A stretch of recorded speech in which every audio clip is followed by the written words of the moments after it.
Friends, ఇంతకుముందు పెట్టాను కదా, పంద్ర మండలం చుట్టిపాలెం గ్రామంలో అమ్మవారికి సారే అని.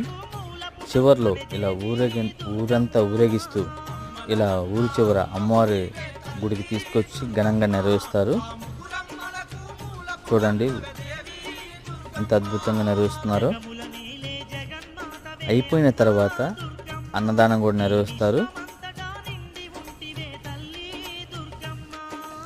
ప్రతి సంవత్సరం ఇలాగే ఆషాఢ మాసంలో నిర్వహిస్తారు. చూస్తూ ఉండండి మన హెచ్ఎంసి తెలుగు ట్రావెలర్ మీ ఛానల్. ప్రతి ఒక్కరు చూసిన వారు మన ఛానల్ సబ్స్క్రైబ్ చేసుకోండి, షేర్ చేయండి, లైక్ చేయండి, మీ విలువైన కామెంట్లు తెలియజేయండి. Bye friends.